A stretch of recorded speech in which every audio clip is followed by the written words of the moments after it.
ستنبهنا مداخلته إلى حقيقة منهجية غالبا ما تغفلها الأنظمة التعليمية المعاصرة، أن أعظم أطباء الحضارة الإسلامية لم يكونوا تقنيين يتقنون الطب فحسب، بل كانوا فلاسفة أخلاق يجسدون علمهم في شخصيتهم قبل أن يجسدوه في وصفاتهم. وهذا النموذج المتكامل هو ما يفتقده الطب المعاصر في كثير من مدارسه. مرحبا بك أستاذ.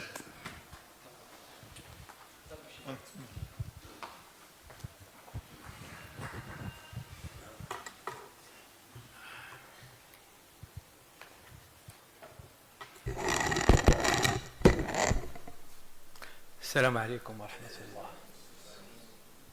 الحمد لله والصلاة والسلام على رسول الله. الفضلاء، أساتذة، أطباء، طلبة، باحثين، أساتذة الأجلاء، الدكاترة المحترمين، سيد المسير، أستاذ الفاضل. الموضوع حقيقة طرحت سؤالا أول ما طرحت سؤال منهجي لما طرح علي الموضوع أول مرة، الهدي النبوي والطبيب المعاصر، طرحت السؤال: من أين نبدأ؟ وبأي منهج نشتغل هذا الموضوع؟ فطرحت السؤال: هل تدخلي سيدمج ضمن علم الاجتماع أو الأنثروبولوجيا أو فلسفة العلوم أو مفهوم الأخلاق أو الوعظ والإرشاد وهلم جرى؟ في هذا السؤال التدخل الأولي يطرح السؤال حول صعوبة الموضوع، صعوبة التناول ديالو، لأن يخشى أن يكون الأمر أحيانا في تكلف. الهدي النبوي أين محل وارتحل؟ يمكن أن تدخل الهدي النبوي دون مقاربة نظرية منهجية، تحول ما سنقوله إلى أشياء مؤسسة يمكن أن نبني عليها في إطار يعني مستقبل علاقة العلوم والمعارف بالقيم. ولربما يتحول هذا العمل الشفوي إلى ورقة مكتوبة، والشفوي ليس هو المكتوب، فهذا بداية لورقة مكتوبة تنشر على مستوى أقول عالمي، لما لا، وربما بلغة أجنبية، حتى نبرز ما نسعى إليه ويصبح له هذا الأفق المعرفي الأكاديمي الذي سيؤثر ليس فقط على مستوى شخصي يعني، ولكن على مستوى أشمل. هذا هو السؤال الأول اللي طرحت. ثم لما تنقول أنا عنواني هو أخلاق الطب، ربما وقع سهو عند الأخوان المنظمين فكتبوا خلق الطبيب. أنا عنواني هو أخلاق الطب. لماذا؟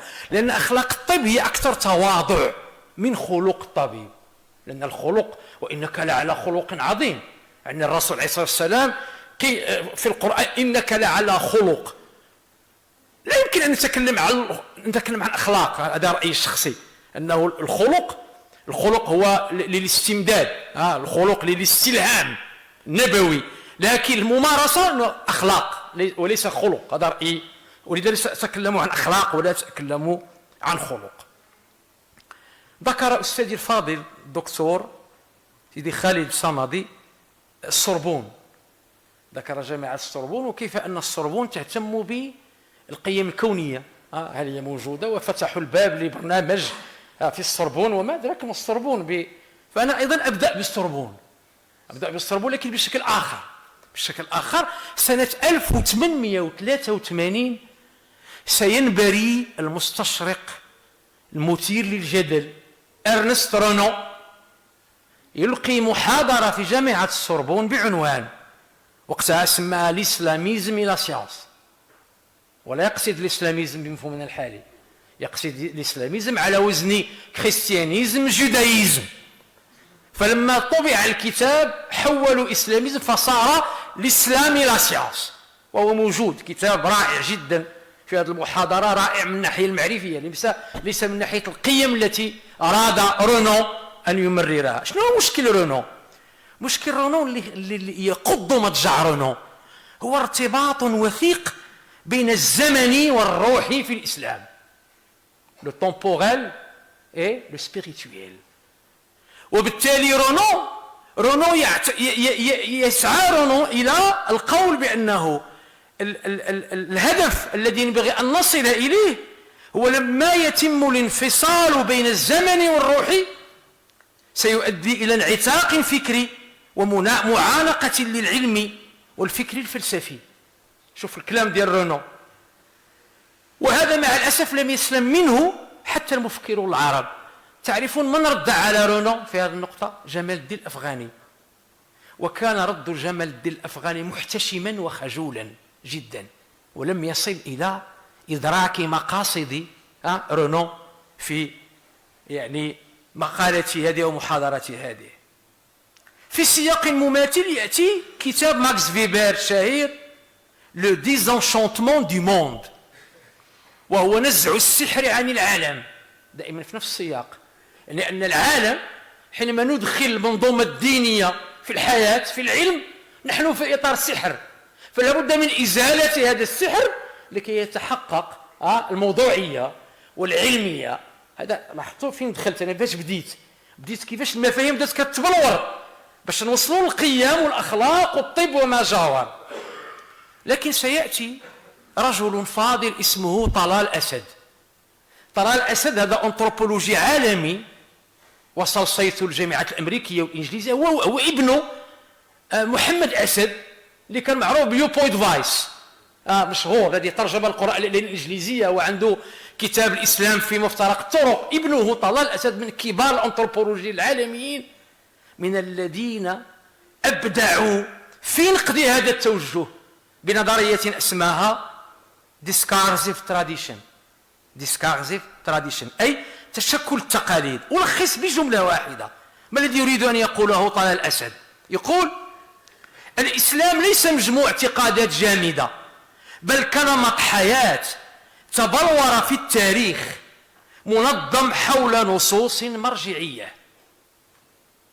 يحلل طلال الأسد كيف يناقش المسلمون ويفسرون هذه النصوص من أجل توجيه أعمالهم وتدبير حياتهم، وهذا نقطة حساسة جدا. يتعلق الأمر، وهنا أختم كلام طلال، بتفاعل بين الخطاب والعمل. كيف أمر من هذه المدخل المنهجي إلى موضوعنا اللي هو أخلاق الطب والنموذج القيمي، قراءة في تجارب بعض أطباء الحضارة الإسلامية. نلاحظ هنا أن هذا الارتباط الزمني بين الزمن والروح الذي أزعج رينو وأزعج ماكس فيبر وغيره وأزعج كثير من المثقفين العرب، يطرح حوله السؤال: هذا الارتباط ما بين الزمن والروح هل هو فقط مسألة نفسية وجدانية للتأسي، أم أنه ينبغي أن يرتقي إلى مستوى وجودي كوني فلسفي؟ هذا هو سؤالي. هنا نصل إلى علاقة هذا النموذج الروحي مع القيم المحمدية، أي علاقة بين الأخلاق القرآنية كما جسدها النبي محمد صلى الله عليه وسلم، أو ما نسميه الهدي النبوي. هذه علاقة الأخلاق بمختلف تجليات الفعل الإنساني في الواقع والتاريخ. نسائل هنا أساسا علاقة العلم بالأخلاق والأخلاق في الممارسة الطبية بشكل خاص. كيف ألخص شخصيا الهدي النبوي؟ أريد أن أنطلق من آيتين كريمتين في الهدي النبوي: ولا تعجل بالقرآن من قبل أن يقضى إليك وحيه، وقل ربي زدني علما. ألا تعتبروا الاستزادة في العلم هي من القيم الهدي النبوي؟ هذا سؤال. وإنك لعلى خلق عظيم، ثم وإنك لعلى خلق عظيم مرتبطة جدليا في الآية نفسها ب ونون والقلم وما يسطرون. دعوني أطبق هذا المنطلق ديال وقل ربي زدني علما وإنك لعلى خلق عظيم على نماذج من أطباء الحضارات الإسلامية، لنرى كيف استبطنوا هذه المفاهيم عمليا ورؤيويا ونزلوا بها إلى الواقع. كتب إسحاق بن علي الرهاوي رحمه الله، وهو متوفى سنة 319، صاحب أول كتاب في التاريخ الإسلامي حول أدب الطبيب، ويعود الفضل لفؤاد سيزكين رحمه الله في بعث هذه المخطوطة من مرقدها، ونشرها سنة 1975 مصورة كمخطوطة ثم نشر بعد ذلك. يذهب الرهاوي إلى أبعد مدى ويقول: لا بد من ربط كمال مهنة الطب بحسن العقيدة. ذهب إلى أبعد مدى. قد نختلف أو نتفق ما دمنا نتكلم عن طب إنساني، لكن هو يربط بين حسن ممارسة الطب وحسن الاعتقاد. هذا أقصى ما قاله الرهاوي، لكنه في ثنايا كتابه أدب الطبيب يعطينا بعض النماذج العملية. يقول لك: لا يرغب الطبيب في الحرام من الأموال، للرهاوي، ولا يجوز للطبيب أن يعالج مرضا لم يتحقق عنده مرضه، لئلا يوقعه في مرض آخر يكون أعظم من الأول فيحتاج أن يعالج من العلاج. انتهى نص الرهاوي. ثم يقول: ووجه العدل وابتداؤه ينبغي أن يكون من الطبيب أولا، وذلك بأن يروض نفسه ويأخذها دائما باستعمال الأخلاق المحمودة والأفعال المرضية. هنا: وإنك لعلى خلق عظيم. ثم يقول، وهذه خطيرة جدا: مع الاجتهاد في اقتناء صناعته، أي الطب، مع الاجتهاد في اقتناء صناعته ودرس كتبها والمعاناة لأعمالها. شو كلام الرهاوي؟ والمعاناة لأعمالها، أي أن التحصيل المعرفي للمادة الطبية كله معاناة وكله إتقان. وهذا تطبيق قوله عز وجل: وقل ربي زدني علما.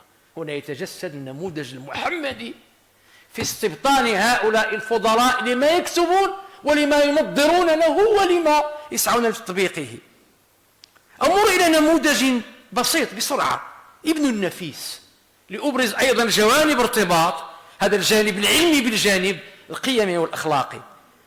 ابن النفيس طبيب مشهور، له كتاب اسمه شرح التشريح، وله كتاب اسمه الشامل في الصناعة الطبية، لكن مع ذلك لا نعرف كتابا آخر لابن النفيس لا يقل شهرة ولو أنه غير معروف مقارنة بالآخر، اسمه الرسالة الكاملية في السيرة النبوية.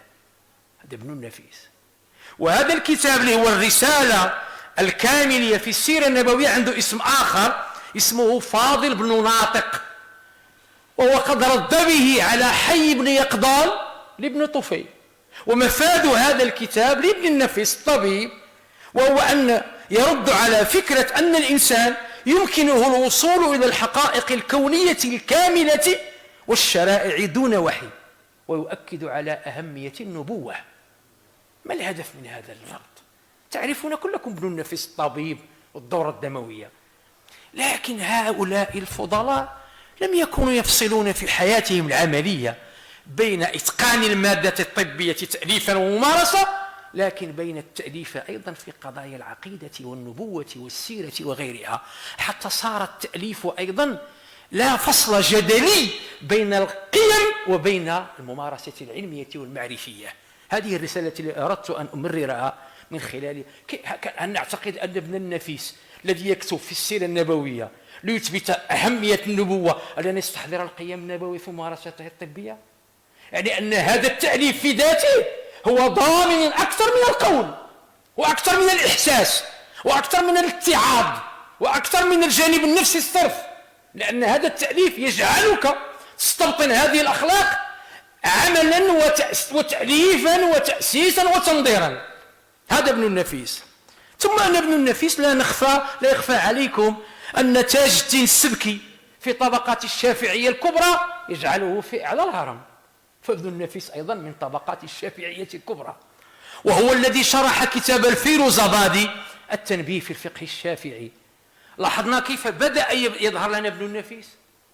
إن المنظومة المعرفية التي أؤطر فيها ابن النفيس ألا تجعله يستحضر الخلق في ممارسة الطب، وهو الذي ألف في كل هذا، بمعنى أن المنطق الموسوعية والتناول المنهجي للعلوم في عمقه قيمة أخلاقية، لا نحتاج لكي ننصح ابن النفيس أو نعظه حتى يمارس هذه المسائل في الأخلاق الطبية، أصبحت جزءا من وجدانه ومن معرفته.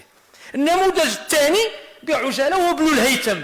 ابن الهيثم كلكم تعرفوه في البصريات، في كتاب البصريات، لكن ابن الهيثم طبيب كبير أيضا، وله مثلا تشريح العين وكيفية الإبصار، وله تقويم الصناعة الطبية، وهو من أكثر الدارسين الذين قتلوا جالينوس بحتا. هذا صاحبنا ابن الهيثم، فلا بد أن نشهره أيضا كطبيب مثل ما اشتهر كعالم بصريات عبر كتاب المناظر الشهير. يقول حاج خليفة في كتابه كشف الظنون رحمه الله أن ابن الهيثم له أيضا كتاب في إثبات النبوات. لاحظ معي التقاطع مع ابن النفيس، يثبت النبوات ويكتب كتاب في العقيدة بنزعة كلامية فلسفية لإثبات النبوة، وهو الطبيب وهو عالم البصريات. هذا يحتاج أن نلقنه الوعظ حتى يعني يستحضر الأخلاق النبوية في الطب. ولاحظوا أن هذه القيم هي منغرسة في التجربة المعرفية والإنسانية عموما والوجودية. ايش يقول ابن الهيثم رحمه الله؟ يقول: وأنا ما مدت للحياة باذل جهدي ومستفرغ قوتي في مثل ذلك، متوخيا منه أمورا ثلاثة: أحدها إفادة من يطلب الحق ويؤثره في حياتي وبعد مماتي، وأني جعلت ذلك ارتياضا لي بهذه الأمور. هنا استمع جيدا: في إثبات ما تصوره فكري وأتقنه من تلك العلوم. ما تصوره فكري وأتقنه، الأخلاق ديال وقل ربي زدني علما. ويقول: وقد رفض الأجرة. يقول ابن الهيثم: واعلم أن لا أجرة ولا رشوة ولا هدية في نشر العلم وإقامة الخير، رحمه الله. ثم يقول: وبعثت عزيمتي إلى تحصيل الرأي المقرب إلى الله جل ثناؤه المؤدي إلى رضاه الهادي لطاعته وتقواه. خلاصة القول أن التجربة الروحية، هذا الذي أزعج رونو وذبح رونو، لأن رونو ذكي وقارئ للتراث، ولم يستطع الأفغاني على جلالة قدره أن يجاريه في الرد. هذا الذي أزعج رونو هو هذا الربط الذي نجده الآن عند ابن الهيثم وعند ابن النفيس، ثم أن هذا الفضلاء هم الذين مدوا الحضارة العالمية بأسس العلم الطبي الحديث. لما يمكن، هل يمكن أن نتجاوز ابن الهيثم في البصريات، أو أن نتجاوز ابن النفيس في مفهوم الدورة الدموية وغيرها؟ إذن أترون الحق العلمي والمعرفي على المستوى الإنساني، لكن ضمن منظومة مرجعية مبنية على ربط جدلي بين الطبيعة والغيب، بين العلوم والأخلاق، بين تعاطي العلم والقيم والمنفعل على مستوى السلوك. أختم في دقيقة، أختم وأعتذر إن كنت أطلت، أنطلق من القرن الرابع الخامس إلى القرن التاسع عشر الميلادي وأختم.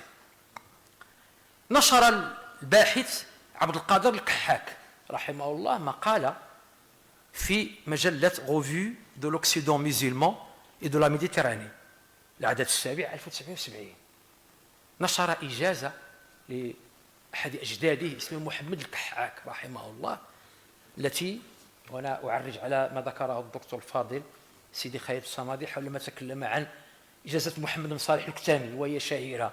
أنا أرى أن حتى إجازة صاحبنا الكحاك ينبغي أن تعلق في كلية الطب، وأرجو من الأساتذة الفضلاء في الكلية هذا أن يأخذوا هذه المسألة، لأن لا تقل أهمية عن إجازة صاحبنا، في امتداد لها. باختصار شديد، شو يقولوا اللجنة الذين اختبروا الكحاك في الختام؟ وقد اختبروا حاله، الشيء 1832، وقد اختبروا حاله وأمره فوجدوه بحرا وقفت فحول الأطباء بساحله، وعجزوا عن مجاراته في ميادين صناعة الطب ودلائله، عارفا مهندسا وحاذقا كيسا له عقل راجح، مقداما على معالجة الأدواء، وللعباد الله ناصح، وإنه رجل صالح لا يتهم بريبة ولا خيانة، وفيه ما ليس في غيره من فعل المعروف وبسط الكف ومواساة الضعفاء ومعالجتهم بغير أجرة وملازمة الصلوات الخمس بالجماعة وكثرة الأذكار وغير ذلك من أفعال الخير. هذا مكتوب بإجازة سلمت بجامع القرويين سنة 1832 وبقيت مجهولة. أيها الفضلاء، رسالتي الأساسية، ولأنني لست أهلا لكي أعطيكم رسائل، هذا فقط اجتهاد ابتدائي في أفق أن يتحول الشفوي إلى مكتوب. أنا لا أرتاح ولا يرتاح لي جفن إلا حينما يتحول الكلام إلى مكتوب. هذا أشعر بالراحة، أنا بقى هكا نهضر، ولكن إذا تحول سيصبح شيئا آخر بإذن الله. إذا لا يتعلق الأمر أيها الفضلاء في قضية علاقة الهدي النبوي بالطب بمجرد ائتمار بأمر أو التأسي فحسب، بل باستبطان المفاهيم الأخلاقية النبوية وجوديا بشكل جدلي، وهو ما سيمكن نظرتنا إلى الأمور من الانتقال من الاستلهام الفردي شديد الأهمية لا شك إلى التناول الفلسفي الاجتماعي العمراني بعيد المدى، من أجل الارتقاء بموضوع الاقتداء إلى مستوى الفعل الحضاري العام بمنطق علم الاجتماع. وأترك لكم السؤال علاقة ما قلته بالطبيب المعاصر. حياكم الله، شكرا لكم الله حسن استماعكم.